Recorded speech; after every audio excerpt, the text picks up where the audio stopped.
All right, everybody, let's get into it today. I hope you had a good weekend, a good Lord's Day, a good everything. You know what I mean? I had a great one. You know, the pastor at church, we're starting a series on the book of James, which is going to be awesome. James is one of my favorite books in the Bible. So, you know, that's what's going on over here. I hope you're going to have a good eclipse day, you know. The I effing love science people, you know, they're going to be all excited, and it's like their high holiday or something. I don't know. Hopefully they're in the path of totality and all that kind of thing. They got their cereal boxes ready and everything like that. It's going to be good. We got those glasses. You know, the library was handing out those glasses. And my 5-year-old is terrified that he's going to go blind. And I said, well, that's why you got the glasses, but he's still terrified. He's just completely terrified. And, you know, I'm trying to tell him, like, look, you know, you go outside every day. You're not tempted to look at the sun. So you'll be all right, you know, you know what I mean? So it'll be fun. It'll be fun for the kids and everything like that. The frogs will start chirping in the middle of the day. It's going to be great. It's going to be a wonderful time. I'm looking forward to see if the chickens go into their coop, you know, because it gets a little darker. The chickens go to their coop. They think it's nighttime. I don't know what's going to happen, but it's going to be fantastic. Anyway, I was sitting in Sunday school, and we're doing there's like two separate like adult Sunday schools at my church. There's one that's kind of like general theology, at least I think so. I've never been to it. I've only been to the one about parenting, and they're doing like a TED Tripp series, which is a mixed bag. You know what I mean? TED Tripp is a mixed bag, but there's a lot of good advice there. You know, one of the things I don't appreciate about TED Tripp, and this is really true of all Big Eva, is a lot of times the examples that he uses of like the sample conversations that you have with your kids, they don't really seem that realistic. I prefer things that are more realistic, but it's okay. There's still some good tidbits and information there and all that stuff. And there's another guy at the church that kind of gets it, you know what I mean? And he's more likely to talk than I am at Sunday school. I try not to talk too much, you know. Because anyway, there's reasons why, but he every time he talks, he always says the thing that I'm thinking. You know what I mean? We're like right there, like we're like eye to eye, you know, and it's good stuff. But in any case, I was in Sunday school, and Ted Tripp was talking about spiritual maturity. And it got my mind racing, you know. I started thinking about when Ligon Duncan started talking about spiritual maturity, and I wrote a little note on my my bulletin. Where's my note? I lost my note. Oh man, I lost it. It said get some good stuff there, but I think I remember what it basically said. You know, Ligon Duncan. In a second, I'm gonna rewind for a minute, and he starts talking about spiritual maturity and how there's a lot of spiritual immaturity out there.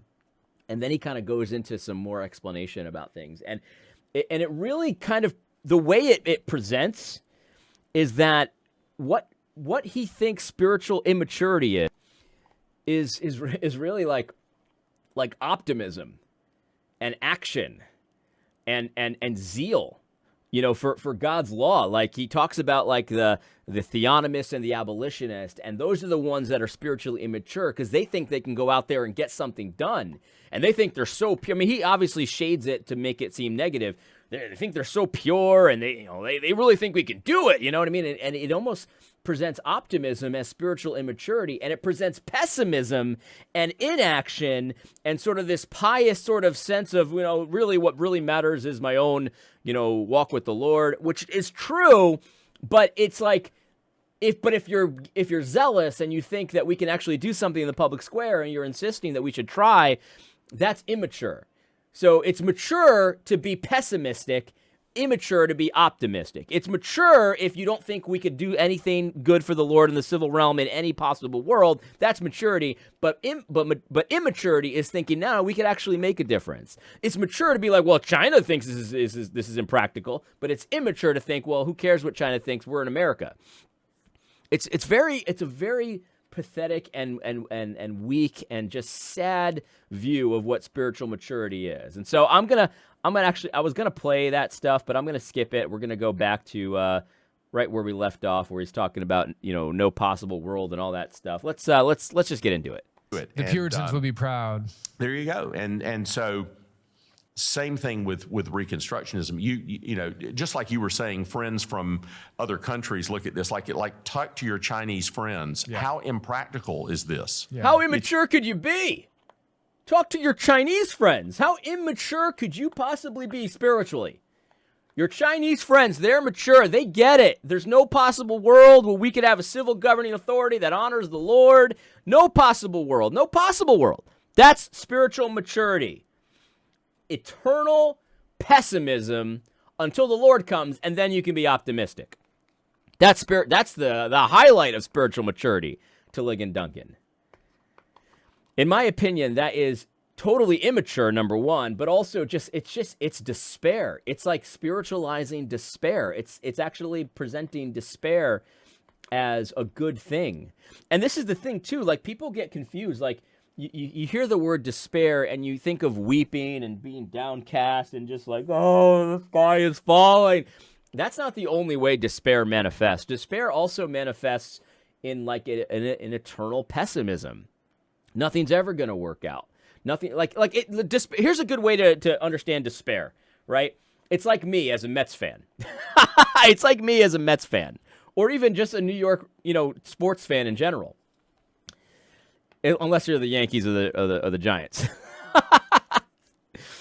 Like, no matter how good the team is, I always assume the worst is going to happen. Like, I was talking to my brother the other day about the Rangers. The Rangers are excellent. They've won more games this year than they've ever in any other season. And they're really good. They're the best team in the league statistically. And I just assume we're going to go to the playoffs and we're going to lay an egg. You know what I mean? Whoever we play, that whether we play the Lightning, it doesn't matter. We're going to go and we're going to get swept in 4 games because that's how it goes for New York teams, right? That's despair. That's despair right there. Where no matter what is going on, you just assume it's not going to work out. And I don't cry about the New York sports teams. It doesn't affect my feelings, but it's just like I know the other shoe is about to drop. You know what I mean? I get it. I've seen this story too many times. I know what's going to happen. And when the Mets were really good a few years ago, I knew we were going to have an early exit in the playoffs. I just knew it was going to happen. I have seen it too many times. The Jets get Aaron Rodgers. I didn't know Aaron Rodgers was going to get injured in the first game, but I knew it wasn't going to work out, and I've said it as much. Everyone kept saying, you think the Jets are going to be good this year? I was like, no. And they're like, what do you mean? Like, they got Aaron Rodgers. They got a good defense, all this stuff. I knew something was going to happen. That's despair. And so Ligon Duncan is trying to present despair as a theologically valid position. Christians have no excuse to despair. No excuse. It's not a good thing. It's not spiritual maturity. Despair is not a fruit of the Spirit. You should be optimistic.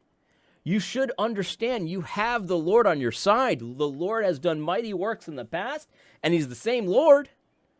And He's going to do mighty works in the future that we don't know about. We can't predict which mighty works He's going to do, but we should have optimism. We should have a feeling like, God, man, God can do anything. God can do anything. So Ligon Duncan is a man in the pit of despair. He's not crying. He's not like downcast, but he's presenting despair to you. It's utterly impractical. And so many Christians present despair as if it's a theological sign of maturity and it's one of the fruits of the Spirit. And look, it's okay to be downcast sometimes. It's okay to have sorrows, obviously. But Christians have no excuse for despair. None. And he's in such a state of despair that he goes out there and he sees guys that do not have that despair, and he says that's a sign of spiritual immaturity. That's the mood we should be avoiding. The no despair mood, the fight, laugh, feast. There is nothing Christian about that. He doesn't even have any reason to believe some of these guys are Christians. You're out there having a good time? That's a sign of spiritual immaturity. Look, guys, we're out there having a good time, but you know what? We bury our friends too. Like the pastors in Moscow, they do funerals. They have difficulties in their lives. But you know what they do have? They have joy. And it's clear. And it's so clear. And if there's one thing that Big Eva hates, it's joy. They're joy killers. They're joy killers. because they think it's a sign of spiritual immaturity. They look at me, guys like me, and we're laughing and having a great time. We're enjoying the Lord's world. We're enjoying what God has given to us, all of the gifts, all of the blessings, all of the grace that we get in our lives, and we're enjoying it. And you know what? We have sad moments, man. We do. We've got sorrows. But we don't let it affect our whole lives to the point where that we're in a state of despair, where nothing's going to work out. We've got a friend who passed away, but we know we've got confidence in the Lord regardless. Though he slay me, yet I shall praise him.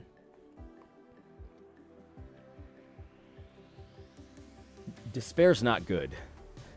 The understatement of the century. Despair is not a Christian fruit. It's not mature. It's not. It's the opposite. What we're getting here is an upside-down view of things. When you gladly, with a smile on your face, say that there's no possible world where abortion could be abolished, there's no possible world. I mean, that covers everything, doesn't it? There's no possible world. And I think what he would mean is, with an asterisk, except when Jesus Christ comes back. And then, of course, all bets are off, right? There's no possible world where the Christian can influence the culture in such a way that abortion would be finally abolished. That's despair, man. You present that as spiritual maturity, that is the worst thing I've ever heard. I'm just going to call it. That is the worst thing I have ever heard a Christian leader say about cultural engagement. The worst thing. He's baptizing despair. Ligon Duncan baptizes despair in this interview. Do not listen to men like this. We were debating, a few months ago whether optimism is a masculine trait, and I would never have put that on the list, but I think it is. I think optimism is a masculine trait. And again, I'm going to relate it to sports. Like every team, no matter how bad they are, goes into their season and they're like, they're optimistic, man. We could actually do this. We could actually put a run together. We could actually do this. Otherwise, why play the game? Why play the game? And men respond to leaders who are optimistic, that don't walk into the game against the best team in the league and just assume we're going to lose. I'm so glad that the players aren't like I am, you know what I mean, when it comes to the Mets and the Jets. Men respond to optimism, man, because it's a masculine trait. Do not listen to effeminate pessimism. Because this is the thing. Women worry a lot about things, and that's part of that. That's part of who they are. There's optimistic women out there, but women worry about things, right? This is why I don't want my wife on Twitter looking up information about the economy. You know what I mean? I don't want her to worry about that. So she asked me about the economy, and man, what's going to happen, with your business and stuff. And you know what I say to her? I say, don't worry about it. Don't you even worry about it. You don't have to look at that stuff. You know what I mean? We're going to be fine. And I'm going to take care of things. And I'll tell you what, I'll let you know about our situation, but you don't have to worry about that.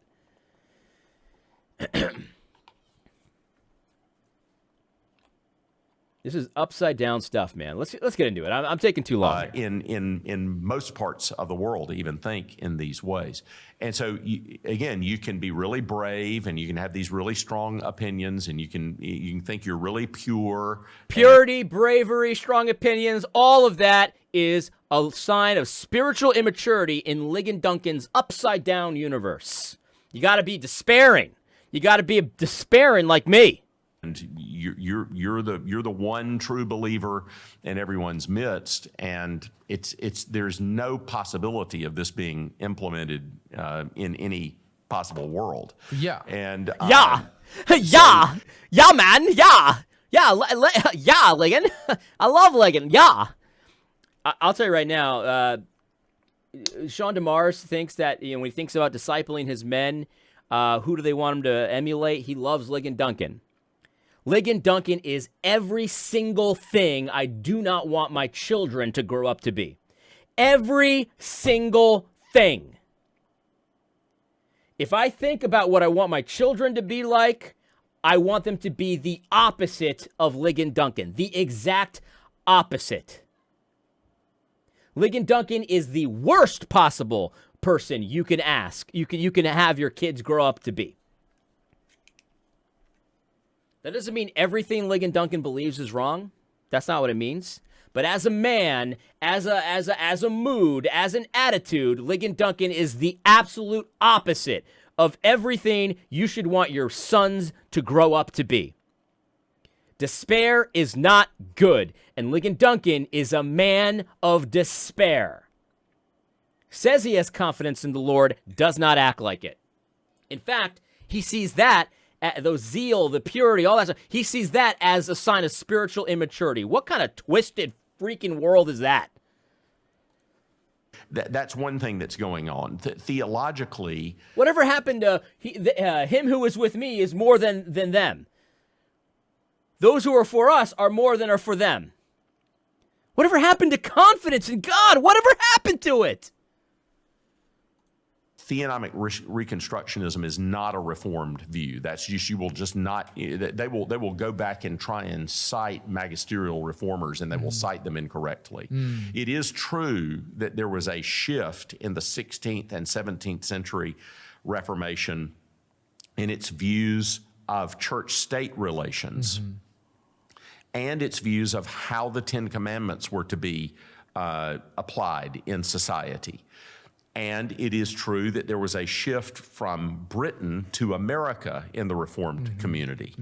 So Baptists and Presbyterians were being thrown in jail in the American colonies by Anglicans and by Congregationalists. They're being whipped. And Baptists and Presbyterians thought, it's really not a good idea for Massachusetts Bay Colony to be a Congregationalist establishment thing where we get thrown into prison, or Virginia to be an Anglican colony where we get thrown into prison. We actually believe in freedom of the exercise of religion. And that's a good thing, not a bad thing. It's not infidelity and pluralism. It's a good thing for the gospel, because you don't want Well, it wasn't pluralism because they were all Christians.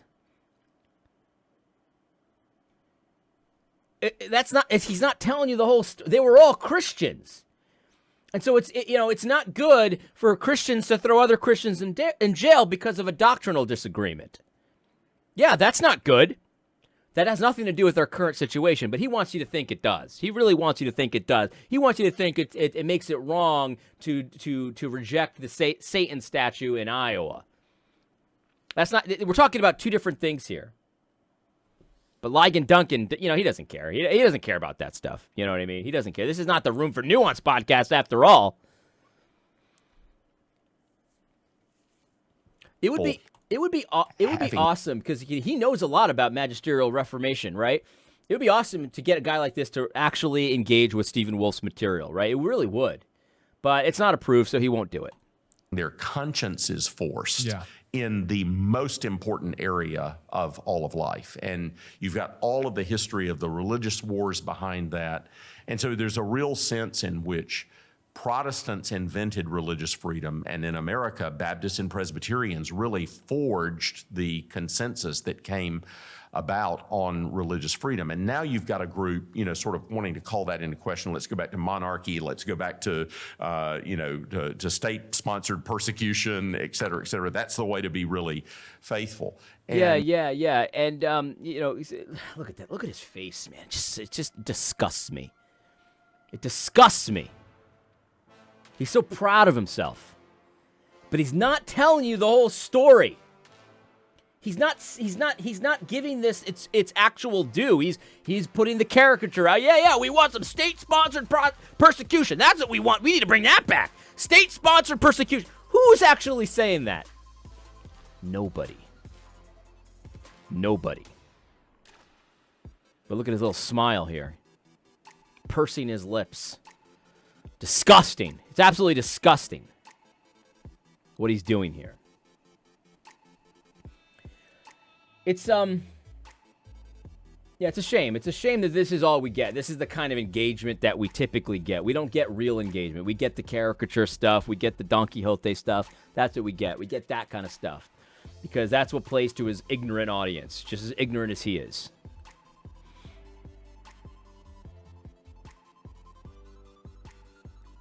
And he I'm trying to think of how to even proceed here. I mean, why, like, I'm not going to give him what he's saying because it's just so preposterous, but why are people thinking, yeah, maybe that religious liberty stuff, maybe we could do better, right? Maybe we could do a better job. Why would people be saying that? It's because we've got satanic statues in the legislature. It's because we have a religious pluralism that is nothing like what was happening back then. It's not like that. It's where Muslims and Jews and Hindus and everybody has a seat at the table. That's not what they had in mind.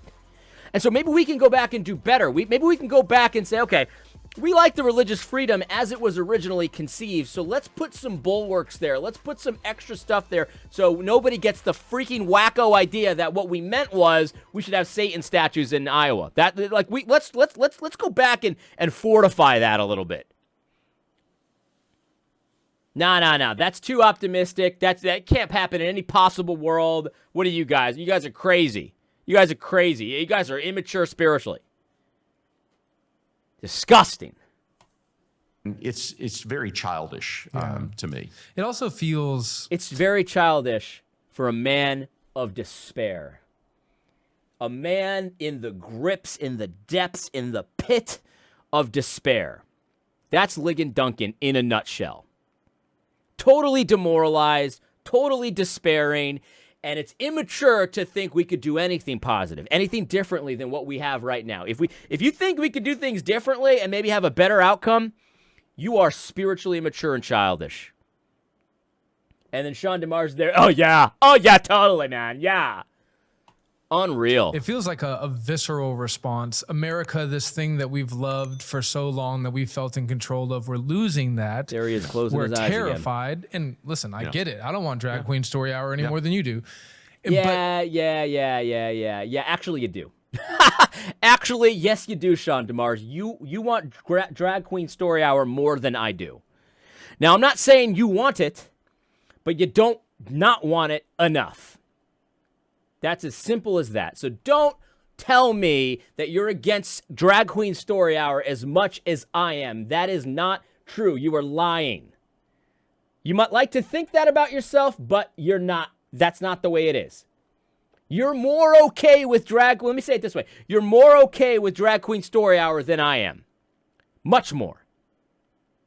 Because there's no reason as a Christian that we need to politically put up with that. There is no reason. You can't find any reason in the Bible, and you can't find any reason in the Reformed magisterial fathers. You can't. So that's something that's coming from you and somewhere else. It's not coming from Christian tradition. We don't have to put up with Drag Queen Story Hour. We don't. It's not a gift of liberty. It's not anywhere in natural law. Nowhere can you support Drag Queen Story Hour. You don't have to. That could actually be banned, and it would be good for it to be banned. With the sword of the civil governing authority. You could do it, and you should do it. And there's nothing in the Bible that would make you think otherwise. Nothing. So don't tell me that I don't want it as much as you. No, it's not true. It's not true. As good Bible guys, or the Reform guys, we can't just say, let's take America back. That feels carnal. It's almost like theonomy allows us to baptize that instinct. Yeah. Well, now I'm trying to find... If you want to use the law to punish evildoers any more than is socially acceptable, that's carnal, is what he's saying. That's carnal. Why in the world, what passage would he point to make you think that that was the case? That the civil governing authority can only punish evildoers so much as socially acceptable? We have a standard. We have a standard. Now, I'm a theonomist, so I like the revealed law. Of course I do. And I'm not saying natural law guys don't like the revealed law. They do. But there's nowhere in natural law that you could think this either. So this is the thing. No matter what, you like the natural law, you like the revealed law better. That's a kind of a weird way to say it because I like both, right? I think they're both from God, right? So that's a weird way to say it. But you know what I'm trying to say. Whether you want to make a natural law argument or a revealed law argument, whatever the argument is, There's no reason whatsoever to think that using that to say, yeah, the civil governing authority should not put up with drag queen story hour, does not have to put up with drag queen story hour, and should abolish drag queen story hour as being a legitimate legal thing to do. Drag queen story hour should be pushed into the closet, pushed into the alleyways and stuff like that, and it should be suppressed. There's nothing in the natural law and there's nothing in the revealed law to make you think that that's a carnal impulse. Nothing. So your facts are wrong. And the facts are, Sean DeMar. Oh, I found my notes. Yeah. The facts are, Sean, that you do not feel this. It's not the case that you don't like Drag Queen Story Hour just as much as the next guy. It's just not the case. You don't hate it enough. You don't feel the same way about it that I do. You just don't. You're more willing to put up with it for some reason, and it's not biblical reasons, and it's not the fruit of the Spirit, and it's not natural law reasons, because none of that would support putting up with Drag Queen Story Hour. None of it. So between the two of us, one of us is LARPing, and it's not me. Theological rationale for this Right. impulse, so I can actually say, no, me fighting to save the country is a biblical thing. Brother, we could talk so much more. You have to go. I'm so thankful, honored, humbled that you would take the time to do this. Let me pray and ask the Lord to bless it. All right, we're going to stop there because I'm pretty sure that the Lord doesn't bless podcasts with dozens of lies and a whole bunch of nonsense. He doesn't. When you go out and you lie about someone and then you ask God to bless it, that it doesn't work that way. God doesn't bless your sin. He covers your sin, but he doesn't bless it. It's as simple as that. You're not blessed when you're out there lying about brothers in the Lord. He doesn't do that. I believe your sins are covered. I believe all of that stuff. I believe you're not going to pay for these sins, these multiple sins that you're just letting hang out there and you're not going to say anything.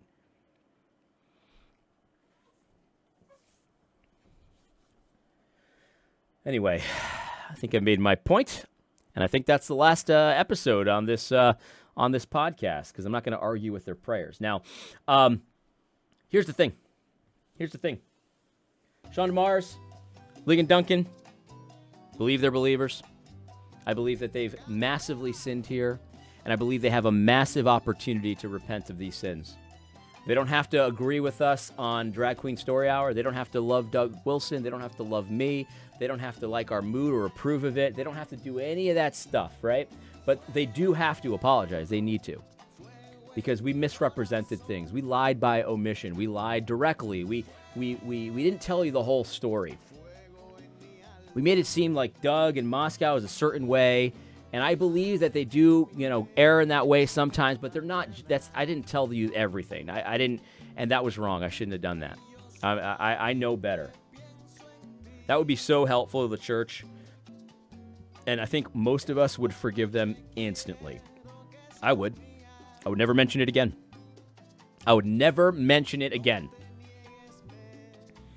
And I'd probably even do a video pointing out that amazing repentance.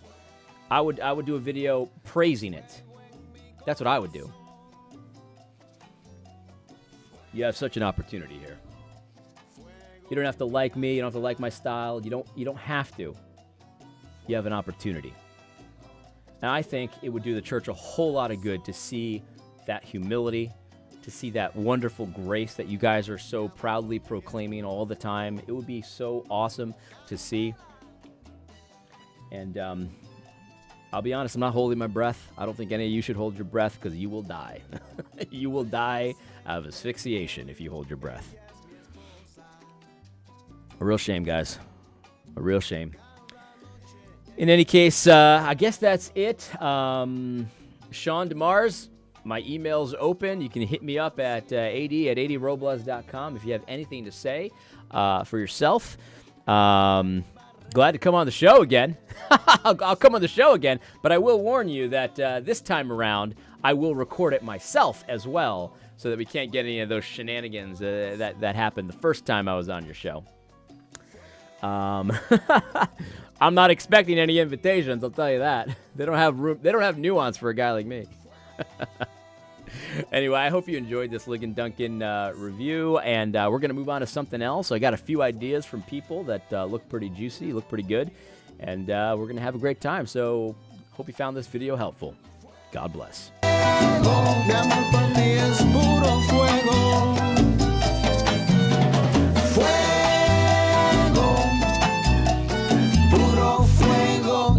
Mi amor.